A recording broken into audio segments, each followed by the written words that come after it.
If your Amazon seller account application just got rejected, this video is going to walk you through everything you need to fix before you resubmit so you can get approved on the next try.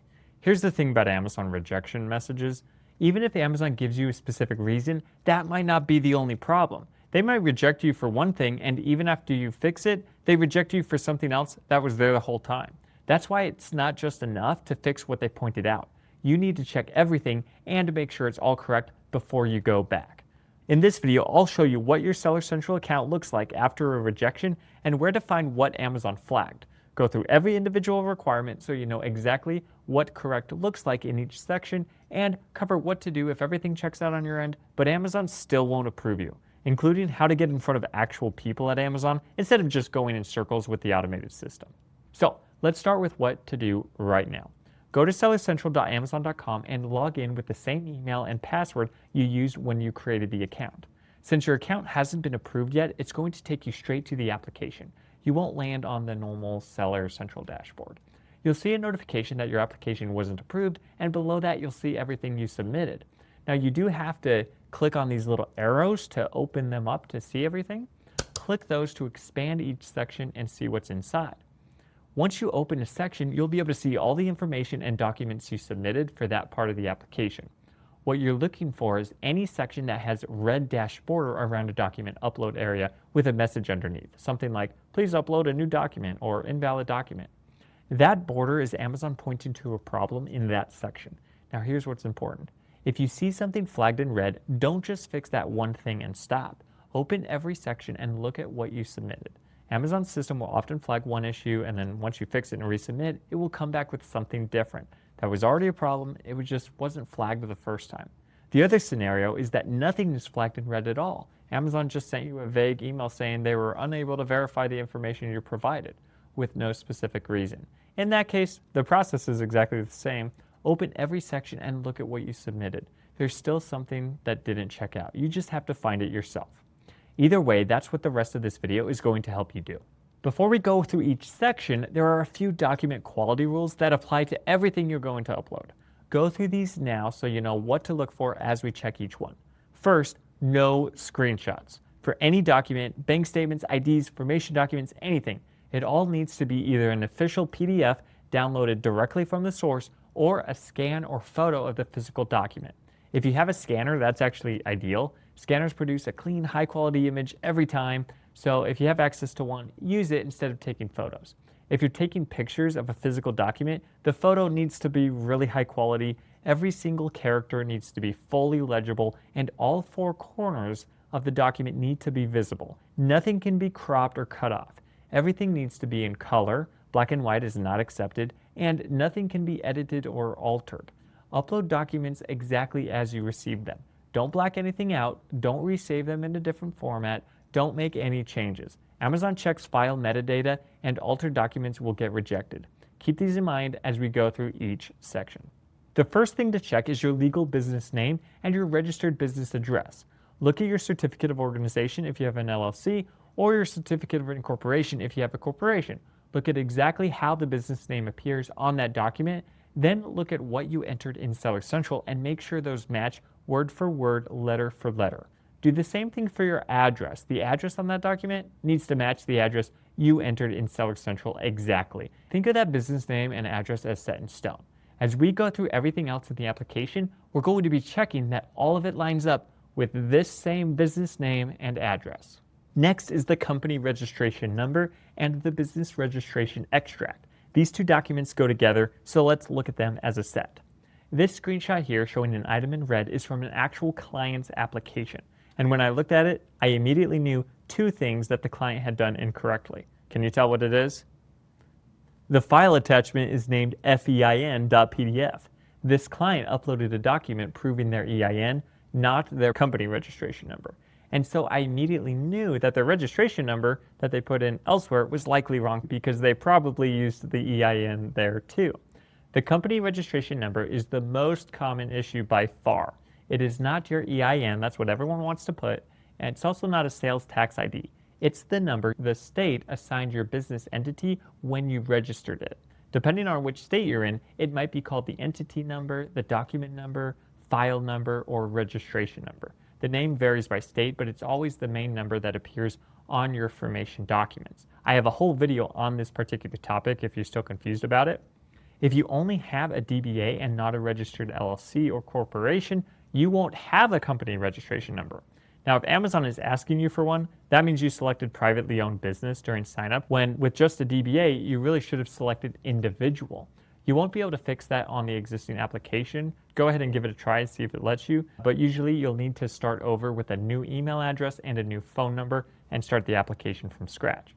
If you do have an LLC or a corporation, you should have used one of those formation documents as your business registration extract. You've got a few options on what you can choose here. It's usually your certificate of organization if you have an LLC, or your certificate of incorporation if you have a corporation. The registration number should appear in that document. The number on the document needs to match exactly what you entered in Seller Central. If you're not totally sure, you can also confirm it on your state's Secretary of State website by looking up your entity by name.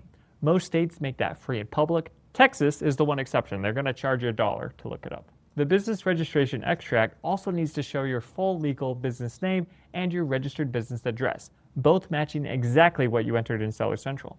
When you're checking this section, look at 3 things together: the registration number in Seller Central, the number on the document, and the business name and address on the document itself.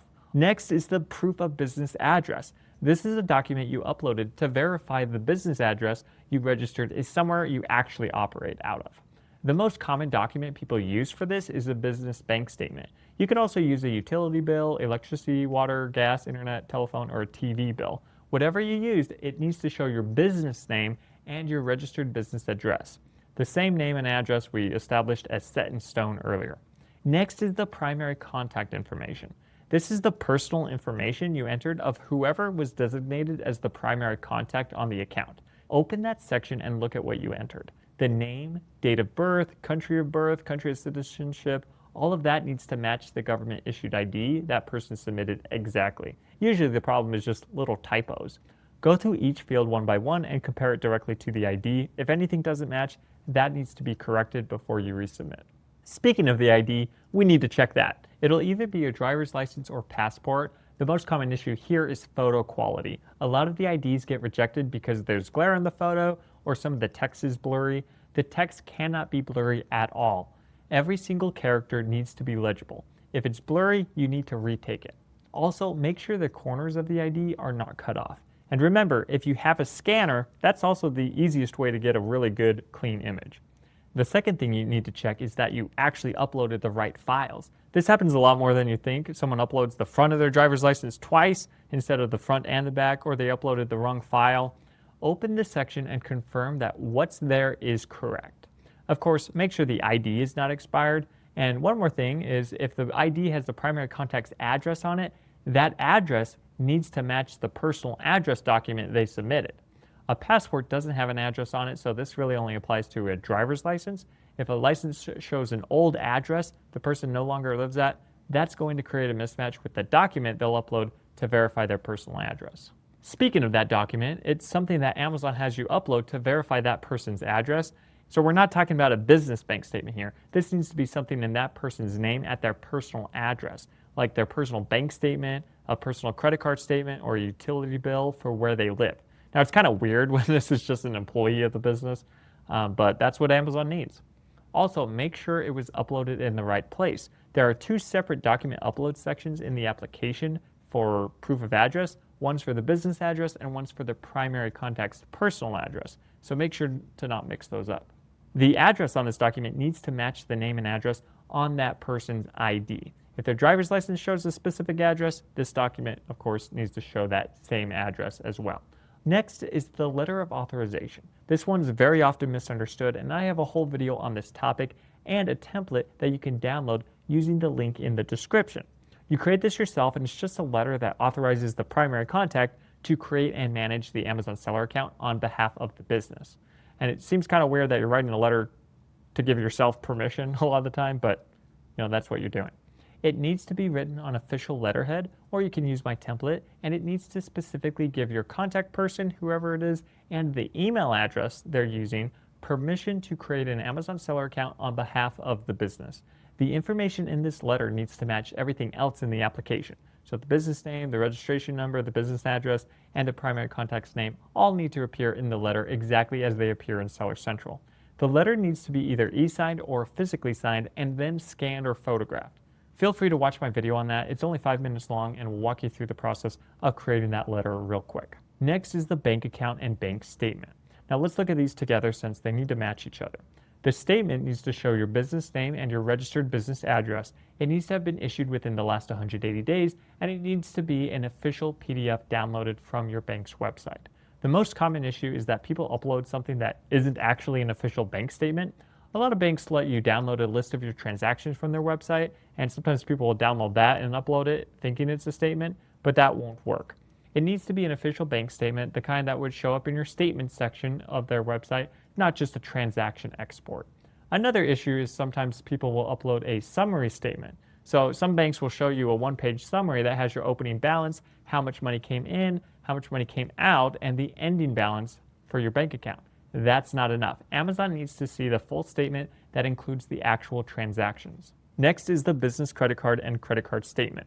The credit card on file needs to be the business credit card registered under the same business name and address you're using everywhere else. Don't use a personal card and don't use a card from a different business. Amazon does technically allow a debit card here, but a lot of sellers report running into issues when they use one, so I recommend using a credit card. Now, if everything else is exactly correct, you may be able to get through with a debit card just fine, but I'd recommend switching it as soon as you can. If you submitted another document for proof of address, Amazon probably didn't ask you for a credit card statement. If it did ask for one, then of course it has the same requirements as the bank statement. It's got to be the same business name, same address, and be within 180 days. At this point, you've gone through every section of the application, and hopefully you've found what was causing the issue. You've got the checklist linked in the description as well. That I made for you because it's really useful to just be able to go through everything systematically, and it's easy to share with someone else on your team if you need another set of eyes on it, or you need to explain why you need a slightly different document.